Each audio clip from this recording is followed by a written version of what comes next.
Hello, everyone, and welcome back to the Father-Son Packers podcast, your source for Packers news, notes, and analysis. My name is Tommy, and I'm one of your hosts, and I'm joined, as always, by my co-host, my dad, Matt. Dad, how you doing? I'm good. We're here for a special mountain episode of the Father-Son Packers podcast. Yeah, so apologies for any mountain audio, you know. Wild animals, which are mostly dogs, if you hear them. Yeah, exactly. Yes, the wild animals with the jingling of their tags and their small clothing and vests. Definitely wild animals. Sure, not the most domesticated dogs I've ever seen in my entire life. But anyway, domesticated for sure. Bred with any kind of sense? Well, that's a different question. But anyway, we are here today to finish up our deep dive series, talk about the last of the players that we have to talk about from the Packers draft class. So we're going to talk about Warren Brinson as the last of the actual drafted players that we have to talk about. And then we are going to discuss a few of the undrafted free agents, specifically four of them, the four that the Packers guaranteed the most amount of money to. And that is Nazir Stackhouse, Tyler Cooper, Johnathan Baldwin, and Jamon Johnson. So we're going to talk about those four because those four seem to be the ones that the Packers had the highest priority for. If you like what you hear today, like I've always said, subscribe, tell a friend, leave a comment, leave a review, whether that's, YouTube, Apple, Spotify, we're on all three.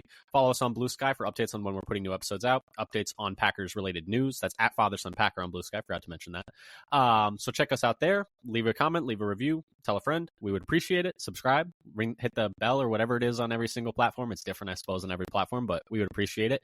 And if you like what you hear about this deep dive, we've already done deep dives on the rest of the class. So if you want to go check out, what we thought about the Matthew Golden pick, what we thought about the Anthony Belton pick, how we think Savion Williams might fit into the offense, or how we think Barron Sorrell and Colin Oliver might fit into the defense. Go check those out as well, because we've done deep dives into every other draft pick so far. This is the last of them. So we're going to be focusing on, looking forward to the 2025 season after this, which is going to be exciting. But Dad, before we get into any of that, we do have a couple of pieces of news just to touch on very quickly. The first is a quick roster move. The Packers signed wide receiver Sam Brown Jr. and waive injured defensive lineman Jeremiah Martin. So another body there in the wide receiver room, more competition there, as if they didn't already have enough receivers.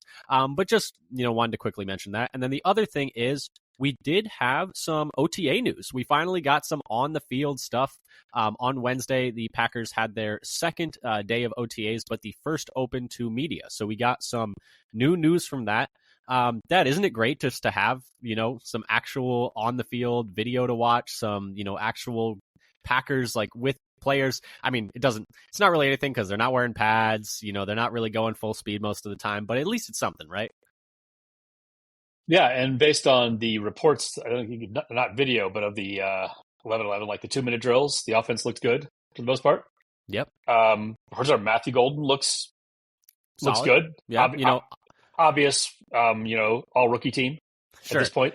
And of course, obvious caveat that it's the first day of OTAs. You can't really glean anything, but we're gonna extrapolate anyways, because why not? And just on the Sam Brown wide receiver, he's a size speed receiver like we were thinking they might add. 6'2", 200 pounds, 4'4", something 40, and a over 9 RAS. Yeah, they love their height, weight, speed guys. Another flyer at the position. So we'll see. In terms of actual OTA news, I'm just going to bounce a couple news topics off of you, and you tell me what you think. But first, I'm just going to go through participation, and because that's probably honestly the most important thing. You want to do big deal, little deal, no deal of these little nuggets? Well, first I'm going to run through just the participation stuff, and then we'll talk about the nuggets. But 5 players not present for the Packers: Jair Alexander and Elton Jenkins. Obviously, as they go through their contract things, that's kind of expected. Brandon McManus was not there. He just got a new contract, and they didn't even get the nets out for kicking at the pass practice apparently. So it's like, I mean, yeah, why would he be there? I guess they're not even kicking. And then John Williams, the rookie 7th round pick, and then Tyron Herring were also not there. So that's a little bit interesting. You never know if they're hopefully they're not dealing with anything serious, and hopefully it's just something where they're finishing classes or something at this time of year is possible, because I think John Williams is getting his degree if I remember correctly. And then so hopefully it's just something trivial like that where they're finishing that up. Maybe it's graduation. You never know, but hopefully they're able to get over to OTAs soon. And then in terms of some injury updates, quite a few players rehabbing for Green Bay. Well, a decent number. Christian Watson obviously still rehabbing, although Matt LaFleur did say he is ahead of schedule in his rehab, so that's good. Although they do say that about pretty much everyone who's ever rehabbing, is that they're looking good ahead of schedule. Ahead of schedule and best shape ever. Yep. Quay Walker was rehabbing. Marshawn Lloyd was rehabbing. Warren Brinson was rehabbing, who we're going to talk about in a little bit. Colin Oliver was rehabbing. John Fitzpatrick was. Jaden Yankee, Jeremiah Martin, who was actually just waived injured, so that makes sense. Nesta Jade Silvera was also rehabbing. And then a couple players did some participation but weren't full participants, and that was Savion Williams, who was in a red non-contact jersey. And then Javon Bullard and Kenny Clark did some practice but did not participate in any of the team stuff, so something to keep an eye on there. But, Dad, big deal, little deal, no deal, some other news. I'm just going to bounce these off you. Jacob Monk getting initial work with the ones at right guard with Elton absent, with Ryan at center. Big deal, little deal, or no deal that he got the snaps at right guard instead of Jordan Morgan. I think the interesting thing is that they had him at right guard instead of at center. You'd have expected that he would be, he was going to back up. They would put him in at center because that would be the most likely place he'd back up, and that they would let Ryan get his right guard reps, which is his most likely spot. So yeah, a little interesting anyway.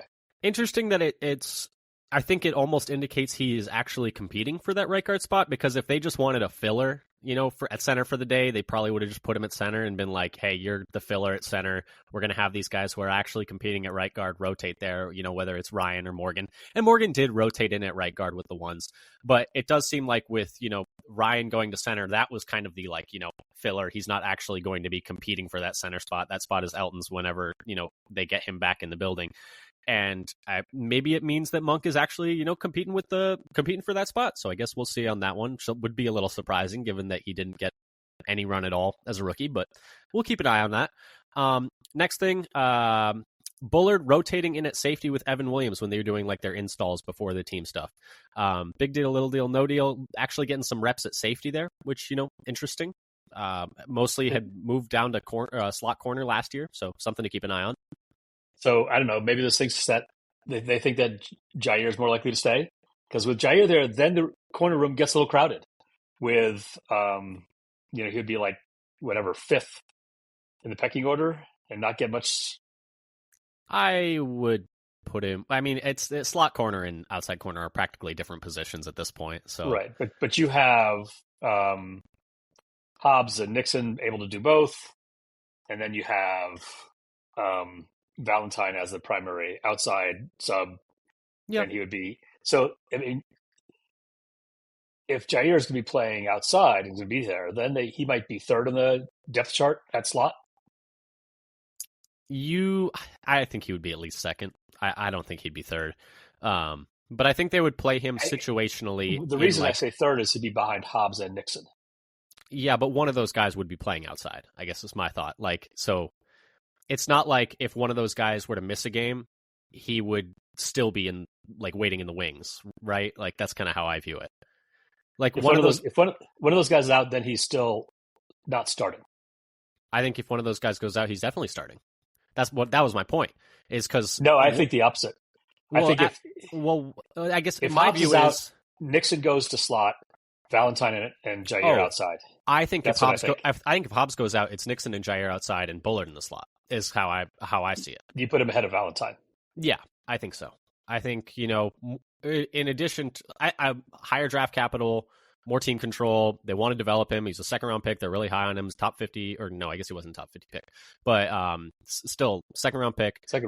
I'm still high on Bullard. I mean, he played a lot of slot at Georgia. It's not like this is a new position for him. I don't know. I at least that's how I see it. But I see what you're saying, where Valentine did play better than him last year at corner. So I see the argument there. But I don't know. I still think he would be, and I think they're going to play him more in the base downs and stuff like that. If they're playing, a lot of people say this, but if they're playing big nickel, it's first and second down, and there's a chance of a run play, but they still want to play nickel, the other team's playing 11, but it's first and 10. I think it'll be in there more on rundowns. Yeah. I wonder if they'll be training. It's going to be basically their do it all defensive back going in at safety and at corner, but not outside. Yeah. I mean, it's a big year for him. He has a lot to prove in terms of earning a spot in the starting roster, because Evan Williams was just better than him last year, and so he just beat him out for that safety spot.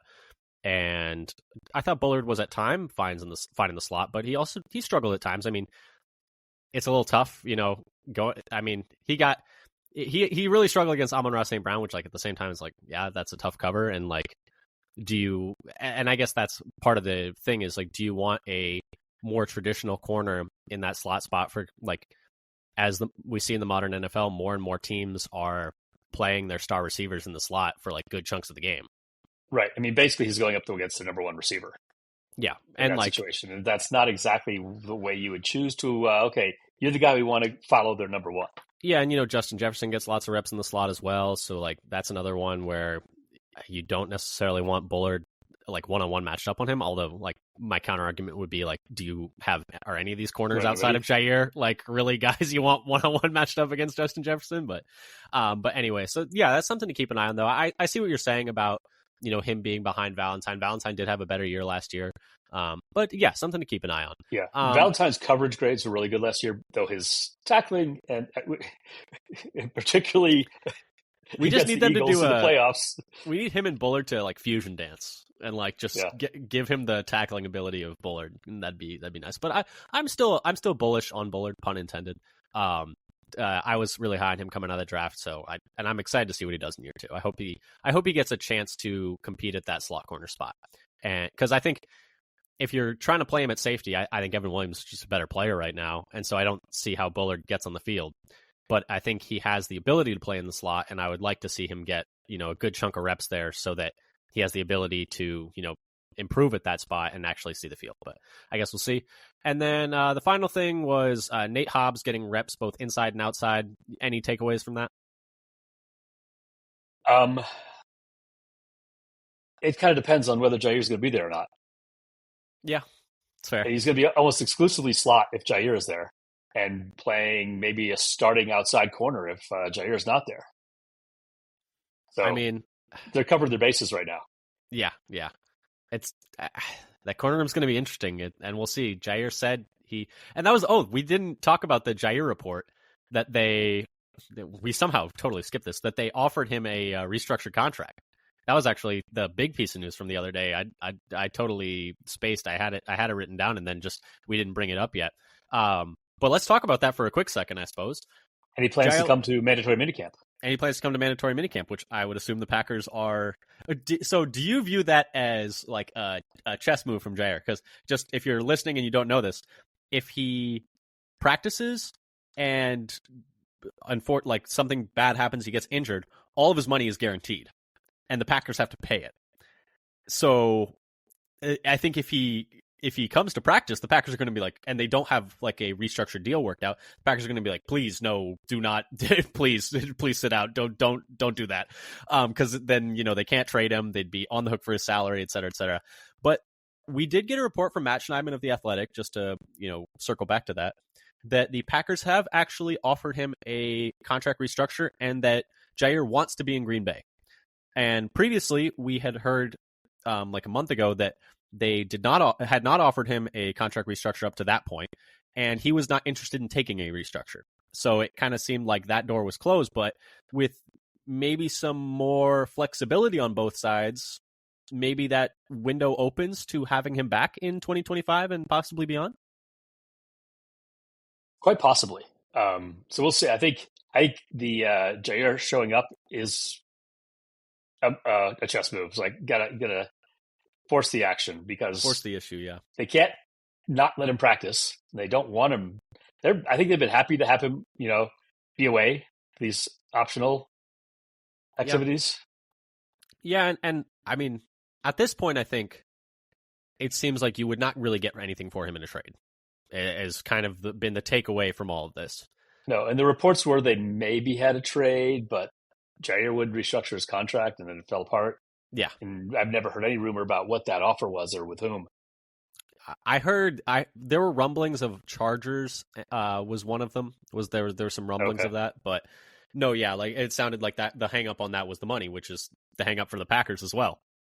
So if he takes a restructure and stays, I think that's best case scenario for Green Bay, right? Better stay. Yeah, he's going to take a restructure to keep him on Green Bay. Yeah, like that'd be fantastic. And, whether it's, we don't actually know the details of what that restructure would look like, whether it's, more incentives for like time played, because as the main issue they have with paying him this amount of money is he's missed so much time. And so it's like, it's hard to invest that much money in a guy who's only played half the games. So yes, I wanted more information in my leak of information. Yeah, we didn't really get much, but it's at least some promising signs that perhaps he could be back on a lower number, which I think would be best case scenario for Green Bay and their defense and their chances of competing this year, because he is, when healthy, one of their better defensive players. But we should touch on that. But other than that, there's not a whole lot of news there, and we will keep you updated on all of that going forward. But Dad, anything else on Jair, OTAs? We don't have any news on Elton Jenkins yet either. Any news on any of those players you wanted to touch on that I missed, or should we go into our deep dives on Warren Brinson and the undrafted free agents?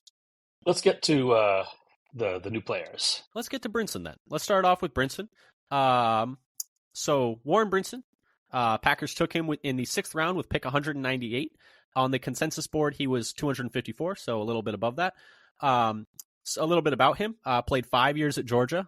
Just turned 23 in February, so he's going to be 23 for the whole rookie year. Played 1,220 snaps on defense at Georgia, most commonly in the B gap and over the tackle. So with 361 snaps over the tackle and 687 in the B gap. So traditional defensive tackle. Similar defensive splits there. He was second in interior defensive line snaps on the team behind just Nazir Stackhouse, who is also a Packer now. And he was third in interior defensive line snaps on the team in 2023. Now, something about Georgia is they have, so many prospects coming through that they always have a large rotation there. A lot of guys rotating in and out and keeping their guys fresh. So that's always something to keep in mind. But he was one of the lead snap getters there. But Dad, when that pick was made, what were your initial thoughts? What was your initial reaction to Warren Brinson being added to the Packers? Well, I really thought they needed to add some interior defensive tackle depth, particularly nose tackle, since they lost Slayton. Yep. And I've been looking at nose tackles going up the board in earlier rounds, and they waited. And it's like, he seems like an athletic flyer and worth giving a shot to. Yeah, he's not like a traditional nose tackle. He played up and down the line a lot, so he played in a lot of spots. He moved back and forth. He was like the A gap and the B, or over the tackle into the B gap, so not directly over the nose, but played inside a lot. We'll see. Yeah, he moved around a lot. He played in like all 4 spots, so he's got some versatility to him. He's not like quite built like a traditional nose would be. That's more Stackhouse, which they'll probably be directly competing for snaps again, which is always fun when old college teammates get back together. But like you said, the production wasn't fantastic at Georgia, but like you mentioned, 6th round, athletic flyer, big program. If the production was fantastic, he wouldn't be going in the 6th round, as I always like to say. Like, you if he had every single piece that you want, you wouldn't be drafting him at the 200th pick. So, you're saying he's not guaranteed to be Carter? No, he's not 2.0? Immediately Jalen Carter, no. But I do think there's a lot to like here. I think that there is, the more you dive into him, it's, I would say actually a little bit surprising he was so low on the consensus board, given that he has the underlying metrics on some of his efficiency are pretty good. And he's actually a really good athlete for the position. And do you want to start us off there with, him as an athlete at defensive tackle? Right. So just starting with his RAS score is 9.1. So in the over 90th percentile athlete. He's got good size, even for a defensive tackle in the NFL. He's got good size. He's 6'5" and a quarter, which is 92nd percentile for an interior defensive lineman, and 350 pounds, which is 75th percentile. Those percentiles for mock draftable.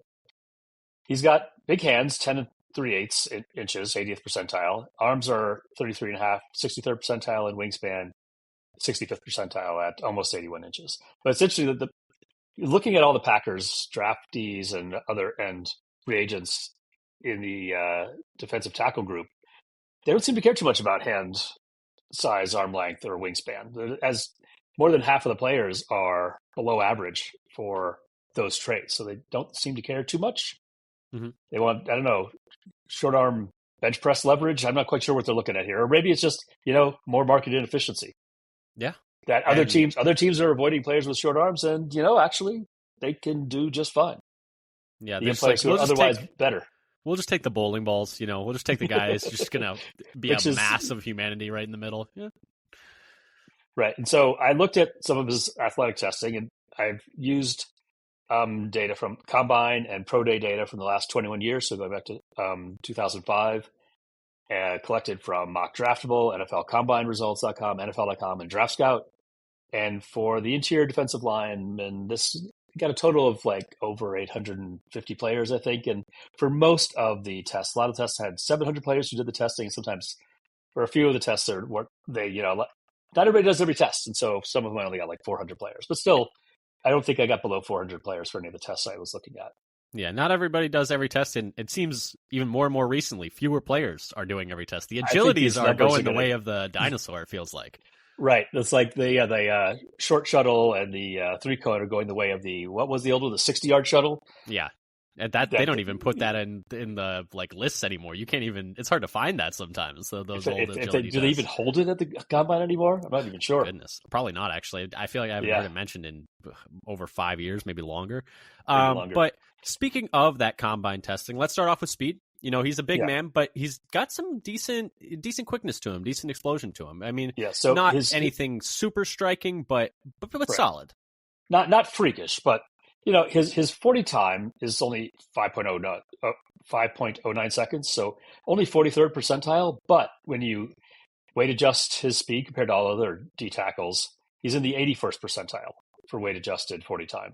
And his 10-yard split at 1.76 is right around the middle, 48th percentile, but 76th percentile when weight adjusted.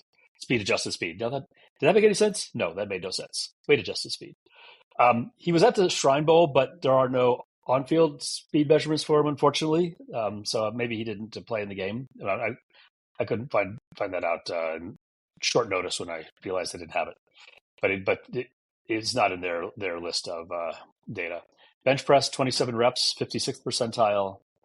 Agilities, 4.64 seconds in the short shuttle, 55th percentile, and did not do the three-cone. So, one of those players who didn't do everything. Yeah, and I want to just quickly mention for the bench press, just slightly above average, but keeping in mind that he also has like decently long arms for the position. I would say that's like the 27 reps for him is more impressive than 27 reps for a guy with short arms, I guess is how I wanted to look at that. I didn't do any adjustment for the bench. What it should be doing is a arm length. Control for arm length? Arm length adjusted bench press. Now we're cooking. Now we're cooking with gas. That's the good stuff right there. So that'd be easy enough to do, but I haven't done it yet. Yeah, especially like to see that in the trenches. Arm length adjusted bench press. And I think the place that, athletically he really shines is the place that the Packers usually prioritize, which is in the jumps. Right. So there's some things I mentioned like the arm length, things they don't care about. The jumps they do care about in almost every position, actually. And he was quite good in both the vert and the broad. 31-inch vertical jump, 68th percentile. 83rd percentile weight adjusted. So you talk about how explosive you are in moving mass. And I think the weight adjustments make more sense in the things where you're looking at explosion, where you're actually how much momentum you can generate quickly. And a 9'7" broad, which is 88th percentile on its own, not even weight adjusted, and then 98th percentile weight adjusted. So he's able to get that mass up in the air quickly, which is what you want in the trenches. Like how fast are you out of your stance, and then try to shoot a gap or push into the backfield as a defensive player. Some of his top comps based on his athletic profile from RAS, Chris Jenkins was he the top one, 2001 second round pick, made 3 All-Pros and 4 Pro Bowls, no problem. We'll take it easy peasy. Yeah. I don't think I even cherry picked that one. I think it was actually the top one. Mock draftable. It's funny how they're so different, even though they're comparing supposedly the same numbers. They must weight them differently. Khalif Mitchell, 2009. Now he was the 5th highest comp on RAS, so he's one who shared. But he was just an undrafted free agent from 2009 and didn't. So then TJ Sanders, a 2025 second round pick. So from this year, so we don't know how he's going to do in the NFL, but selected much higher. And last year he had a calf injury in the first game and missed the second and third game. But I think he's mostly, even though he does have a heavy snap load, has been mostly available. Yeah. And he's been mostly available, and like you mentioned, not a heavy snap load. So as we transition over to talking about his production, some of the production numbers on their face don't look great. Like in terms of just, the volume statistics are not very eye-catching.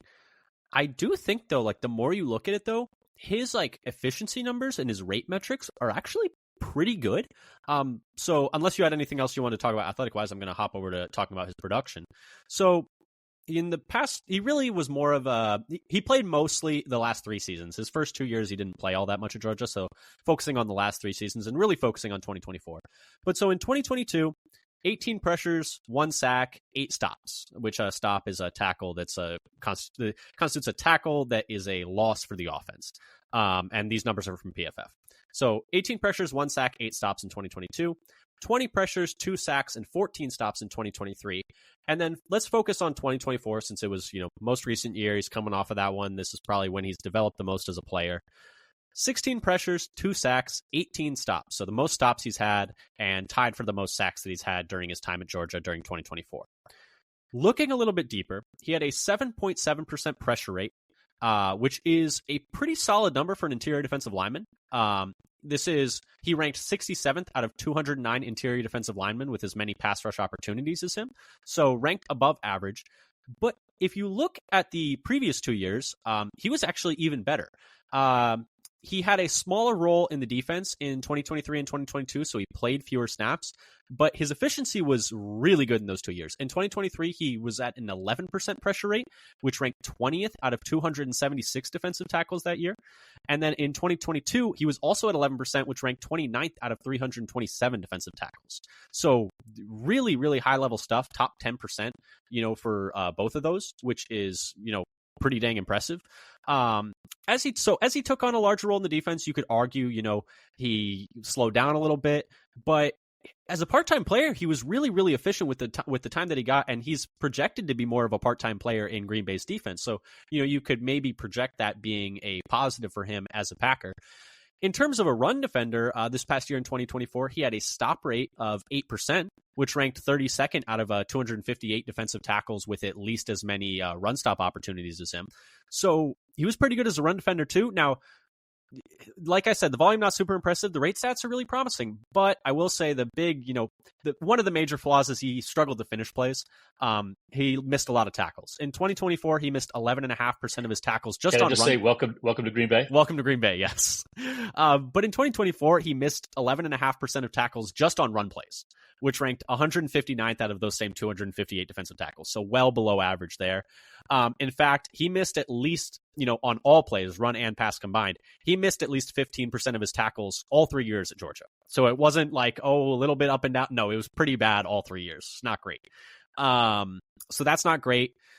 He really just has to get better at finishing plays. But if he can figure that part out, the stop rate's really promising. The pressure rate's really promising. The athleticism, like you mentioned, should indicate that this should hopefully translate to the next level. Played at a big-time program. It's like he's going against SEC-level offensive linemen. I think there's a lot to like in terms of when you look at his play on the field, despite, the numbers themselves, the volume stats, the counting stats, not looking great because he wasn't playing every down. But in a limited role, in a part-time role, he had good efficiency. Yeah. And it's not like he had, compared to the other defensive tackles, a limited role.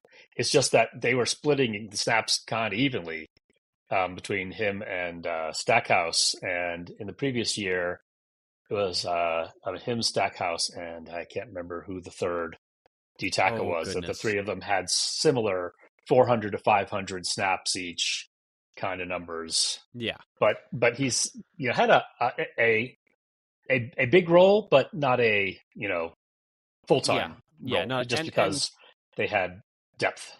Yeah, and so I think some of that's promising.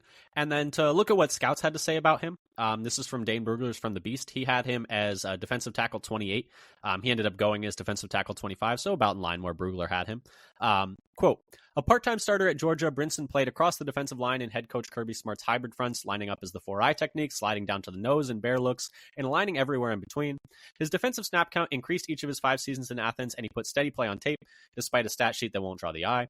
Brinson is fairly stout against the run and works to keep his arms locked out to find the ball and create stuffs. He has explosive moments when he is given the freedom to pursue the pocket, but he'll need to be better with his hands and overall rush plan to get NFL blockers off balance. Overall, Brinson flashes NFL-level play with his ability to get off blocks and force his way through gaps, but excitement over his talent needs to be tempered by his sporadic impact. He offers intriguing tools in an NFL-ready body, end quote. And then the second one was from Sportskeeda about specifically his Shrine Bowl performance, where he went in terms of the showing up at the All-Star game, going against some other competition from some other schools. Quote, Brinson was good during all 3 days of Shrine practice, yet was unstoppable Monday. He's a terrific combination of quickness and power, which made him impossible to block. Brinson beat opponents with a terrific first step and showed the ability to bull rush everyone he faced into the backfield. He's been outplaying his higher rated teammate. And they're talking about Stackhouse there. So just for reference, if you're wondering who that is. So that's what scouts had to say about him. In terms of what the Packers had to say about him, this is what Gutekunst had to say about him. This is via Packers Wire. Quote, I think Brinson coming out probably has a little more pass rush naturally, but again, a really big man that can do a lot of things. I think the coaching staff and I believe he can play up and down the line. He's not just a one position player on the defensive line, so that was one of the things that attracted us to him, end quote. So, what's been the word of the word of the day, the word of the year, the word of the Packers, past few years? Versatility. Nate Hobbs, versatile. Keyshawn Nixon, versatile. Especially under Hafley, it seems like we're pushing that even more. Yeah, definitely. So that's always awesome. But Dad, as we wrap up here with Brinson, final thoughts on him. I really liked the pick. I think we needed somebody to play some of those Slayton snaps as a run stuffer, and he also seems to be able to add maybe a little more pass rush to the table than Slayton never showed. As a Packer, though I think he had maybe more than they had him try to do. So we'll see what role Brinson can get on the team. I don't know how far he'll ever get up the depth chart, but I think he has a chance to give them some snaps where they don't lose a lot when he comes in. I mean, yeah, I think he's going to have opportunity. I think that group's kind of wide open right now. I mean, he's competing with Colby Wooden and Carl Brooks for defensive tackle 3. I will admit that my first prediction for the 53 has Brinson ahead of Wooden. Yeah, so but right, it's ahead of him. The only players I think that are definitively ahead of him are Kenny and Wyatt.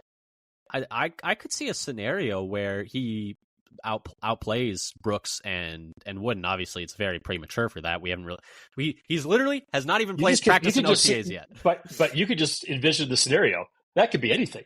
That's true. That could even be a boat. It could have a 1% probability you can envision the scenario. No, it's fair enough. But I don't think it's not like there's not a logjam ahead of him, I guess is what I'm saying. Like he will have an opportunity to win a decently sized role if he does well in training camp and mini camp and the offseason program and looks good in preseason. So there's definitely an opportunity for him.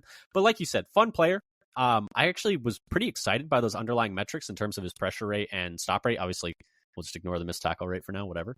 But it's still, I think, an exciting market player. Inefficiency. Way to get players who are good at other things. Yes, exactly. But totally reasonable 6th round pick. Good athlete, decent underlying metrics, big school. I mean, that's a good number of boxes to check for 200th overall pick. But wrapping up with Brinson, I think we're both pretty excited about it. I think we both think he should be able to compete right away for some snaps there.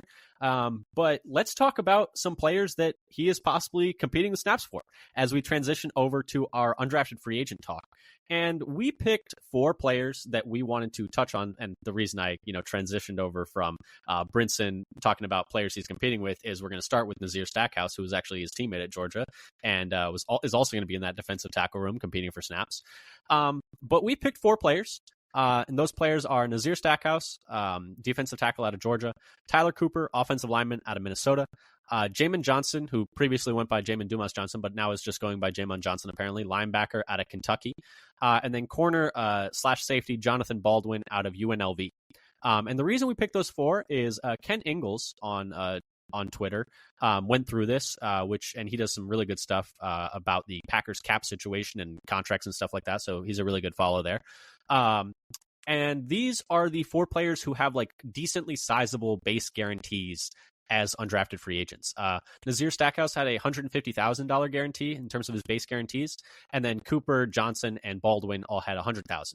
But they were clearly the 4 that monetarily were prioritized the highest by Green Bay, and so we figured that those would be the 4 that we wanted to talk about, since it seems like those are the 4 that Green Bay is or either had to compete with other teams the most for, or were the highest priority for Green Bay, right?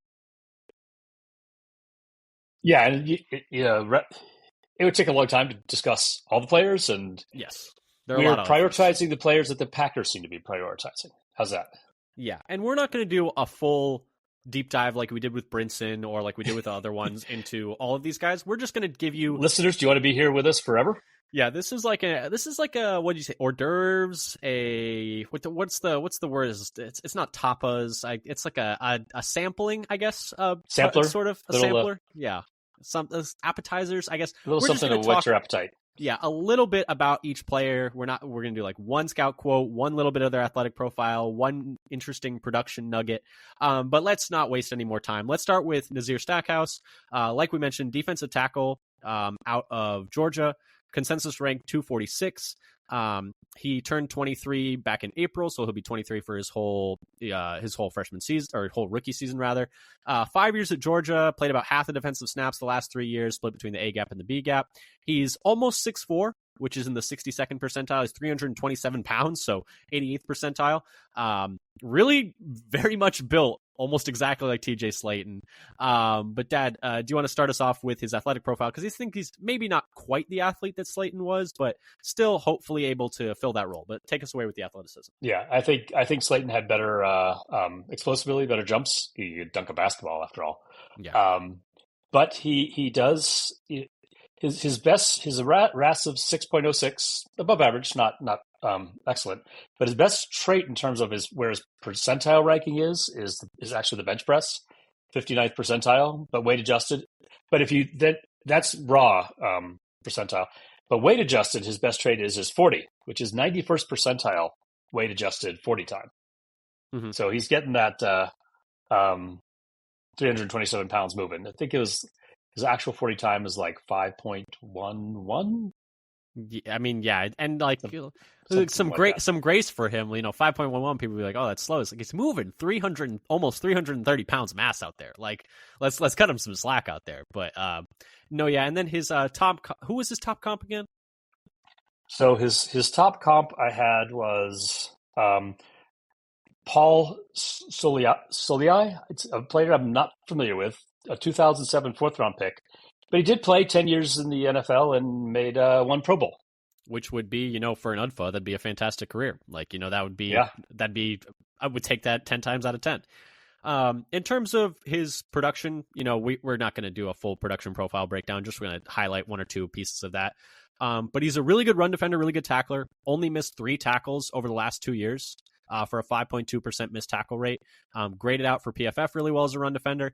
Not a splashy playmaker though. He's not going to have a bunch of TFLs and stuff like that. He only ranked 157th out of 184 defensive tackles in 2024 in stop rate. So he's not making a lot of tackles at the line of scrimmage. He's not getting in the backfield. He's a space eater. He is going to take on double teams. He is going to set the line of scrimmage. He's not going to move. He's going to be a bowling ball. And that's his role. He is going to help the other players make plays. And so that's the idea of what he could be in this defense, similar to what Slaton was. Although I think Slaton was maybe a more juiced up version of that by his 4th year in the league. Obviously, Stackhouse could, develop into that, but I think that's the hope is he's able to be a Slaton type player for Green Bay. But yeah, so that's the goal there. In terms of what scouts had to say about him, Dane Brugler actually had him as his defensive tackle 26 ahead of Warren Brinson. So something to keep in mind there. But he had to say, quote, "Stackhouse is power packed and tough to displace in the middle of the line. Though he is appropriately named because he probably could stack a house, his shed isn't as impressive. You'd like to see him play more physically against single blocks and bring a little more juice as a backfield disruptor. Overall, Stackhouse is a naturally powerful human who can 2-gap, eat up double teams, and make run stops at the line. He will add early down nose tackle depth to an NFL defense end quote. But Dad, thoughts on Nazir Stackhouse coming to the Packers? I think, this is the type of player they need, I feel like. Yeah, so I think he's likely competing with Brinson for the backup nose tackle spot because it seems like Kenny's going to be the starter at nose, but they need somebody to back him up, and nobody else is really a nose tackle that they had coming back on the team from last year. And I like the fact that his missed tackle rate is nice and low. Yeah, it's not bad at all. I will say though, especially his last 2 years. I was going to say there was 1 year there. Let me just pull this up really quick because I was looking at it he's gotten better. Ago. Yes, that is true. He has gotten better. Because in 2024 he only missed 3 tackles. In 2023 he missed 0 tackles. However, in 2022 he did miss 7 tackles for like an 18.4% missed tackle rate, which was not ideal, but he's definitely been better the last 2 years, and so you'll be like, hey, he developed. It was his first real year. It's not noise; it's improvement. Yeah, and in this case, other times it might, in some situations that we prefer it to be noise, and here it's obviously not noise. But yeah, no, and 2022, you'd easily make the argument, hey, it's his first year getting like real legitimate snaps. Like you would expect there to be some ups and downs, and it was nice to see him, pretty soundly improving that over not just 1 year, 2 years. So that's like there's some signal there. Let's move on though, Dad. Anything else you wanted to say on him? I think I don't know if this is fair to say. I would be surprised if he doesn't make the team, just because I think that he provides a skill set and a body type that no one else on the team does. Really? Right. At 327 pounds, he's their biggest defensive tackle. Yeah, unless there's another like tryout guy or UDFA I'm forgetting. But in terms of the guys who played for the team last year, yeah, he's the biggest dude. But so I would be surprised if he doesn't make the team. I think if the Packers had switched, if Stackhouse had been drafted and Brinson had been the UDFA, nobody would have blinked an eye. Yeah. No, yeah, not at all. Not at all. But let's move on to next player, Jamon Johnson, linebacker, consensus ranked 263rd. He had been at Kentucky, but previously before that had been at Georgia. So the Packers continue their run of Georgia defensive players. They're slowly building out that entire group. Turned 23 in November, so he'll be turning 24 during the season this year. 1 year at Kentucky, 3 years at Georgia, played exclusively middle linebacker. He is just a touch under 6'1", which is pretty short for a linebacker, 17th percentile. But he's 238 pounds, which is 48th percentile, and he looks pretty stout out there. Like he looks pretty thick, like when you watch him. Yeah, that's 48th percentile all time. If you go into like the last 10 or 15 years, yeah, that's huge. That average weight of a linebacker is going down into the even into the 230s. And that's not even accounting for height. Like if you went BMI for linebackers, like he's massive. He's like really like densely built. Yeah, he's wide. But anyway, speaking of how he's built, his athleticism is still pretty good though, even though he's a bit of a heavier linebacker. Yeah, so he's got a RAS of 8.99, and his best trait were the jumps, which as you mentioned before, Green Bay cares about. 92nd percentile in the broad at 10 feet 6 inches, and 86th percentile in the vert at 37.5.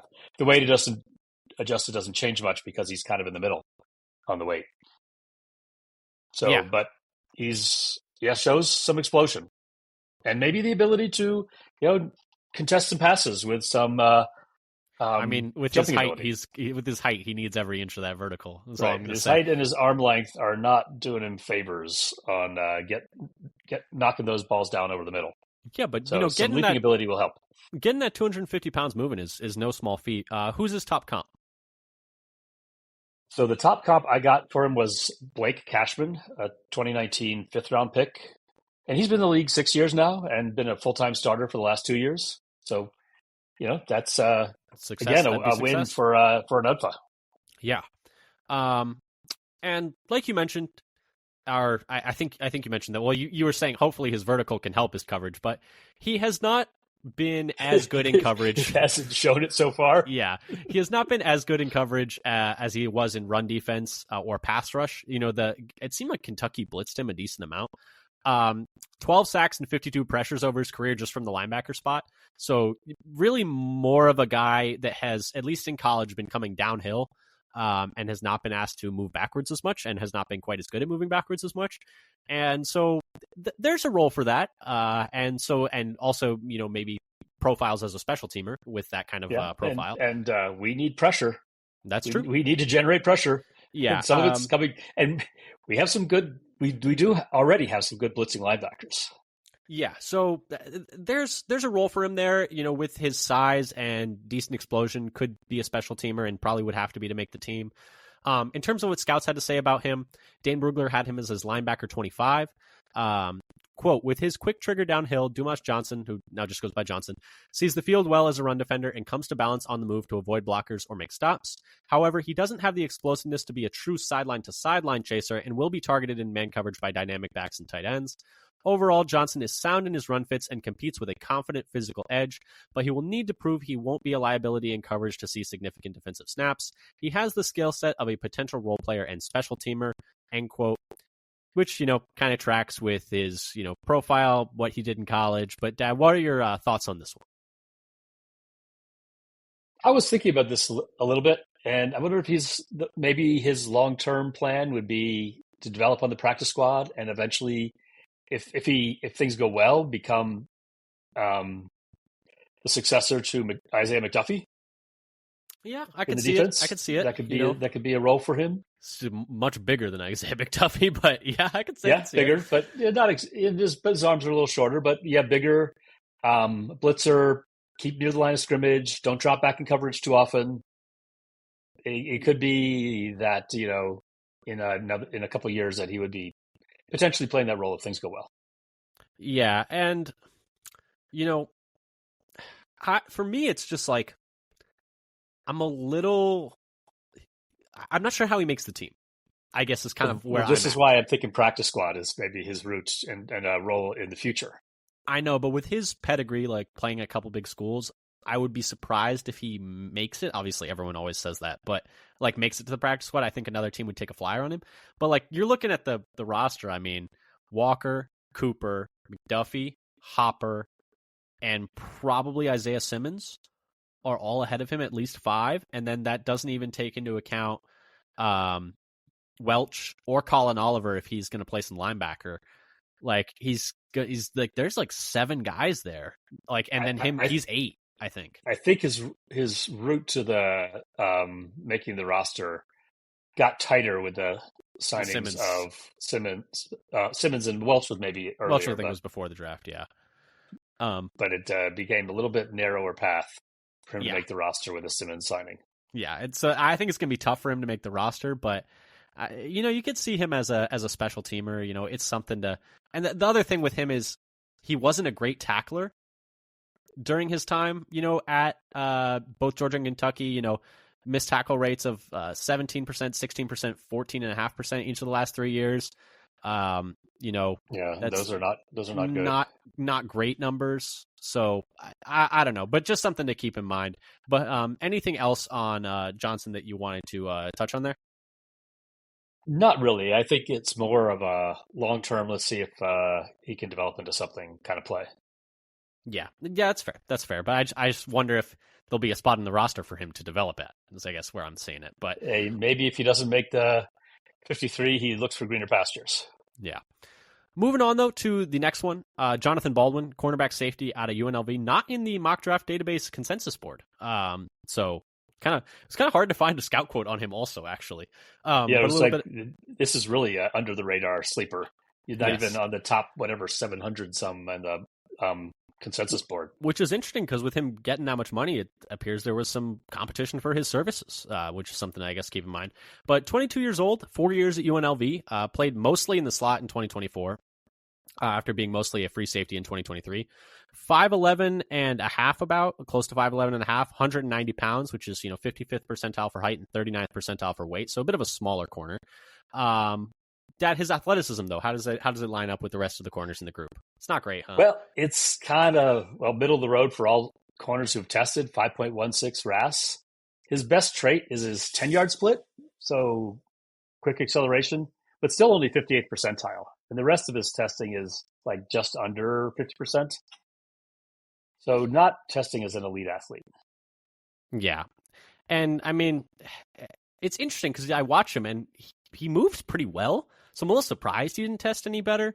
I see you have his comp in here as well. I'm just a little surprised he didn't end up testing better than that, just because you watch him and he's pretty explosive. So I don't know. It's one of those where the on-field speed is a higher percentile than the track testing speed. Now, I don't have any on-field speed numbers for him, unfortunately. But we'll see. I mean, maybe part of it is he's got good anticipation and so gets a good jump on things, and so he looks faster than he tests. Possibly.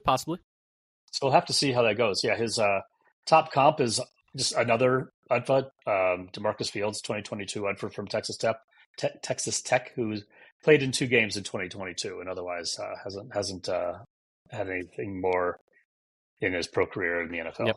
You could have made that name up, and I would have believed you. I have never heard of that man before in my life. Mm-hmm. In terms of his production, while at UNLV, really a better run defender than cover corner. You know, like we mentioned, he split some time at slot corner and safety. He was mostly a slot corner this past year. 650 of his 950 snaps were there. But gave up an 88.9 passer rating in coverage, but did have 70 stops in his career. So, and you watch him, and it's like most of his big plays are coming downhill and, you know, hitting guys behind the line of scrimmage. Pretty good tackler, pretty physical tackler. In terms of what scouts had to say about him, I couldn't find, like, Brugler didn't have any quotes on him. Zierlein didn't, so the usual ones I go for weren't there. But Derek Hegna of Dice City Sports, who writes up on, like, you know, Vegas-related sports, so he went to UNLV, had this to say about him, quote, Baldwin offers an impressive mix of size, positional versatility, and ball skills that the NFL covets. Standing at 6 feet and weighing in at 185, Baldwin fits the size threshold for what scouts want to see at the professional level. While he primarily served as UNLV's slot corner, Baldwin also offers value as a safety if teams prefer that. This season, Baldwin emerged as one of the primary playmakers on the Rebels defense. He put together career highs in tackles for loss with 9, sacks 3.5, interceptions 3, and passes defended 11. If his athletic performance matches with what is visible on tape, Baldwin could start making a late push for a draft pick, or at least land on several radars as a priority undrafted free agent. End quote. But Dad, what were your thoughts on that? So what I was thinking is that going to the draft, the kind of consensus was the Packers needed more cornerback depth in the room because, you know, they'd lost some of the, especially corners who could play special teams. But it seems like there's less of a need for a slot corner than there is for an outside corner. So maybe they've drafted him where their priority is special teams for him, because some of the like top 4 or 5 corners are not going to play special teams. And so they might be looking for a corner who can play some special teams. That may be the what they're thinking about here. Yeah, I was a little surprised just because, like, he is impressive coming downhill, but like you mentioned, like, he's really more of a slot corner. He's not really big enough to be a safety, in my opinion, in the NFL. He's pretty small. I mean, there are guys that small, but it's pretty rare to play safety at that size. It's just weird because when you look up the makeup of the room, it's like all slot corners, and so he's like one of 5 different slot corners they have. And I was wondering, is like, maybe this is something where it's like, hey, we know this guy's been primarily a slot, but we feel like guys can transition more from being slot corner to outside corner than they're allowed to be, you know, right now. So maybe because they're like Nixon, slot to outside. Hobbs, has been a slot guy, but they think he can play outside. Maybe that's just something that they're approaching the corner position that way now. And like, that's some kind of piece of data that they have behind the scenes. I don't know. But just, you know, something that I'm kind of keeping my eye on is where he ends up playing, where he ends up lining up with the 2s and 3s. And like you mentioned, he should be a good special teams guy because he is pretty explosive downhill. He's a good tackler. He's very physical. So that's just something that I think should highlight that. But then moving on to our final guy, Tyler Cooper, offensive guard out of Minnesota. Consensus rank 314. 24 years old, 4 years, Minnesota, almost exclusively. He played left and right guard, though, but pretty much exclusively at guard. 6'5", 302 pounds, which is 79th percentile for height, but only 34th percentile for weight. Athletically pretty decent, though. Pretty good mover for his size. Yeah, and I would say his best trait was his the broad jump, which is 9-foot broad at 82nd percentile. He wasn't even in the mock draft database, mock draftable database, I should say. But so he's got some explosibility. His shuttles were just kind of okay, a little bit over the average, and his speed as well. His speed in both jumps were pretty good, and the best of which was the broad. Most of and the I don't know if you mentioned, but an 8.46 RAS, so 8.46 well RAS. above good athlete for his size. Yeah, and mostly built on good speed and good jumps. Yeah, slightly shorter arms, only 32.5 inches, but he's going to be a guard. He's not going to be. There's no tackle versatility there. He's been a guard his whole time. Yeah, he almost exclusively played left guard and right guard, and with very minimal snaps at tackle. Yeah. And his top comp in RAS is Brent Smith, a 1997 third-round pick who played 3 years in the NFL. Okay, well, hopefully we can get more than that. But, he was pretty good at Minnesota. Better run blocker than pass blocker by PFF. In terms of what they're grading out as, 77.4 graded run blocker and a 66.3 graded pass blocker. But second to last year, so the year before this past one, he was actually a really good pass blocker, 83.3 grade with no sacks given up. So hopefully he can tap back into that a little bit. I went back and watched his game against Michigan. And for a good chunk in the beginning, I was like, oh, he's holding up pretty well. And, if you don't know, Michigan had two defensive tackles, Mason Graham and Kenneth Grant, both get drafted in the top 13 picks. So not exactly easy competition. The first half, I was like, oh, he's doing pretty well. And then as soon as I said that, he got beat 5 snaps in a row by those guys. And I was like, okay, well, that's my fault. But also tough competition. In terms of what scouts had to say, this is from NFL Draft Buzz. Quote, the tape shows a technically sound guard who wins with length and leverage rather than raw power or elite athleticism. Cooper excels when asked to pass protect in confined spaces, routinely steering rushers wide of the pocket while maintaining his pace. His football mind shows up repeatedly against stunts and delayed blitzes, whereas quick recognition and efficient movement stand out even against top Big Ten competition, end quote. And so what were your thoughts on this one? My kind of takeaway was the O-line depth was just not good enough last year. And so you just take as many swings as possible, spend whatever it takes, you just need better pieces because Glover was disappointing. And also I don't think it's fair to Glover because I think they put him in a terrible situation, but he was disappointing. Telfort, I think is what he is. Monk couldn't see the field and Dillard's not back this year.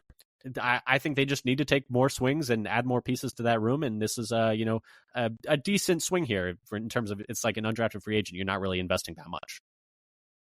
Yeah. And I think the team took a look at what the offensive line depth was in the playoffs and decided we need to increase the competition here.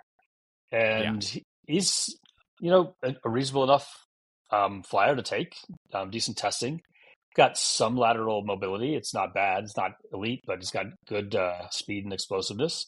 That might mean he could get to the second level on some run plays. Yeah, I thought he climbed pretty well watching him. I'm a little surprised that they went with him, given that he's so light compared to the other guards they've been looking at. I was going to mention, it does not fit there. What seems to be a recent movement to get bigger on the offensive line. He's more like the size of some of their tackles have been in the past, 305 to 310. Yeah, he's pretty light for a guard. So it's interesting because it is a bit out of type for what they've been going for recently. But I think. But I would like to mention, what you said about the stunts and blitzes pickups. That's worth more than I think always gets attention. We've seen struggles with that in the past. I watched Royce Newman for several years. I know how bad it can look at times. But no, yeah, you're right. It is important to be able to do that because that's how free runners get through, and there's nothing worse than a free runner on the quarterback. That is job one is to not do that. But yeah, so that does it for Tyler Cooper, and that does it for our deep dives, Dad. Unless there's anything else you wanted to say about any of these guys. I didn't know a whole lot about them going to this, so I didn't. Some of them look like they're borderline draftable. Yep. And so that if you feel pretty good about getting any players in UDFA who is on the verge of being drafted. We've had others like that before, like Donovan Jennings, who's another recent one who. Yeah, hopefully he can be healthy this year and compete for one of those backup spots as well. He's going to be in that competition with Cooper, with Monk, with etc. And we've had undrafted players and even tryout players become big contributors. Yeah. And, there's always one every year where they start to shine a little bit. And hopefully it'll be one of these guys because I think they're all at positions the Packers could maybe use some help at, except maybe linebacker, although we'll see. You never know what the linebacker room might shake out as. We're still waiting to see what Tyron Hopper is. We'll see if there's an upgrade over McDuffie available. And hopefully Walker and Cooper can continue to play well. But anyway, this does it for our deep dive series, Dad. We've officially made it through the Packers 2025 draft class.